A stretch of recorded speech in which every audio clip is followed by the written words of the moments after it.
All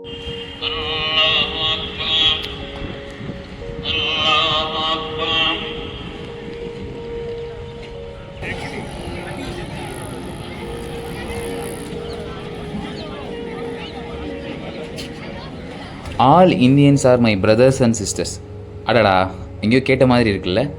ஸ்கூலில் மனப்பாடம் பண்ணி தேர்வு முடிஞ்சதும் கேட்டால் எப்படி ஞாபகம் இருக்காதோ அதே நிலமை தான் மேலே சொன்ன வார்த்தைக்கும். நீ சமூகத்தில் எப்படி இருக்கணும், இன்னொரு மனுஷனை எப்படி பார்க்கணும், சாரி முதல்ல மனுஷனாக பார்க்கணும் அப்படிங்கிறதெல்லாம் நினப்பில் இருந்தாலும் நடப்பில் இருக்காது. அந்த மாதிரி நேரத்தில் சமூகம் சார்ந்து நடக்கிற பல விஷயங்கள் நமக்கு நல்லா தலையில் கொட்டு வைக்கும்.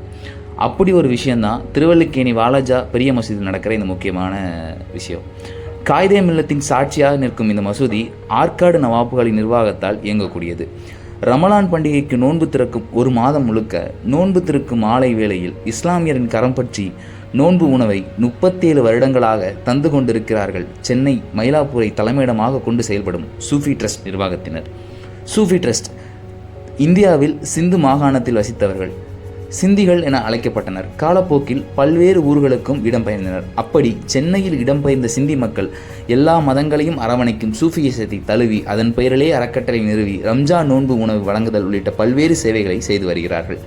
பால், வாழைப்பழம், பேரிச்சை, கலவை சாதம், சமோசா, குலோப்ஜாம் மற்றும் சுத்திகரிக்கப்பட்ட தண்ணீர் ஆகியவற்றுடன் தங்களுடைய நண்பர்களுக்கு அன்பொழுக பரிமாறுகிறார்கள். தமிழ்நாட்டை பொறுத்தவரை கோவில்கள், சர்ச்சுகள், மசூதிகள் என எல்லா பகுதிகளிலும் மாற்று மதத்தினர் ஒத்துழைப்பும் பங்களிப்பும் குறித்தான செய்திகள் அவ்வப்போது வெளிவந்து கொண்டிருக்கின்றன. மாறுதட்டி தமிழன் என்று சொல்லக்கூடிய தைரியங்களை அந்த நிகழ்வுகள் வழங்கிவிட்ட போதிலும் ஏன் திரும்ப திரும்ப இது போன்ற விஷயங்களை சமூகத்தின் பார்வைக்கு வைக்க கட்டாயம் வருதுன்னா, எல்லா நேரமும் சமூகம் ஒரே மாதிரி இயங்குறதில்ல. மடைமாற்றம், வெறுப்பு பிரச்சாரம், நல்லிணக்க சீர்குலைகள் நடக்கும். இல்லை வெறுப்போ சண்டையோ எல்லாம் தற்காலிகம்தான். நம்முடைய மரபு கூடி வாழ்தல் தான், தோழமை சூட்டுவது தான் என்று சொல்ல வேண்டியது கட்டாயமாகுது. வணக்கம், என் பேர் ராம் தேவநானி. நாங்கள் சூஃபி ட்ரஸ்ட் மயிலாப்பூர்லேருந்து வரோம். இந்த சர்வீஸ் ரம்ஜான் சர்வீஸ் பார்த்திங்கன்னா நாங்கள் தொடர்ந்து ஒரு 37 வருஷமாக பண்ணின்னு இருக்கோம். இன்னமும் நாங்கள் இதை தொடர்ந்து பண்ணுவோம். இது ஸ்டார்டிங் பண்ணது எங்கள் பூஜ்ய குரு பூஜ்ய தாதா ரத்தன் சந்த்ஜி. அவர் 37 வருஷத்துக்கு முன்னாடி அவங்க ஆரம்பித்தாங்க. அமீர் மால் நவாபும் அவங்களும் பேசிக்கிட்டு ஒரு அக்ரிமெண்ட் போட்டு அப்போது ஆரம்பித்தது தான். அதுக்கப்புறம் நாங்கள் அப்படியே தொடர்ந்து இதை சர்வீஸ் பண்ணினே இருக்கிறோம்.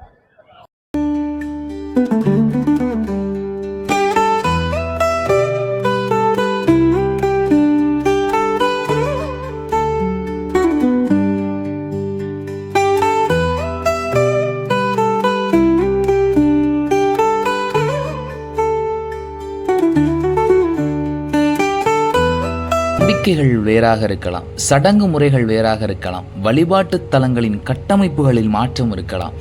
எல்லா கடவுள்களின் அறநெறிகளும் உணவளிப்பதை உன்னதம் என்றுதான் எடுத்துச் சொல்கிறது. இந்த டேட்டில் ரம்ஜான் நோன்பு ஸ்டார்ட் ஆகுது. ஸோ எங்களுடைய 65-70 பேருடைய டீமு எங்கள் டீமுக்குள்ளேயே ஒரு எக்ஸைட்மெண்ட் இருக்கும். சரி, நம்மளுக்கு இந்த சர்வீஸ் கிடைக்க போகுது, இந்த வருஷமும் நாங்கள் முஸ்லீம் பிரதர்ஸுக்கு எடுத்துகிட்டு போய் உணவு கொடுக்க போகிறோம்.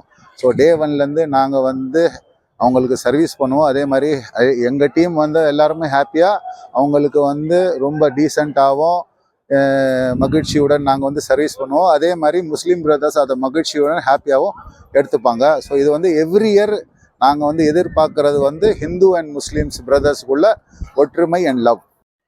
நாங்கள் பண்ணுற இந்த சர்வீஸ் வர ஜென்ரேஷன், அது ஹிந்துவாக இருக்கட்டும், முஸ்லீமாக இருக்கட்டும், கிறிஸ்டினிட்டியாக இருக்கட்டும், அவங்க இதை பார்த்துட்டு அவங்க வர ஜென்ரேஷன் இது ஃப்யூச்சரில் இந்த மாதிரி சர்வீஸ் பண்ணணுன்னு நாங்கள் ஆசைப்பட்றோம். அதனால ஹிந்து அண்ட் முஸ்லீம்ஸில் இந்தியா முழுவதும் ஒரு ஒற்றுமை இருக்கணும், ஒரு லவ் இருக்கணும் 2 மதத்துலேயும். அதுதான் சார் நாங்கள் விரும்புகிறோம், வேறு எதுவுமே இல்லை சார். நாலா பக்கமும் இருந்தும் சமூக நல்லிணக்கம் வேண்டி களத்தில் சமூக ஆர்வலராக போராடுவர்களின் குரல் நமக்கு கேட்காமல் போயிருக்கலாம். அமைதியாக யதார்த்த வாழ்வியலுக்குள் இருந்து சமூகம் நல்லிணக்கம் பேணும் இவர்களின் பணி வெறுப்பு பிரச்சாரங்களுக்கு சத்தமில்லாத சாட்டையடி.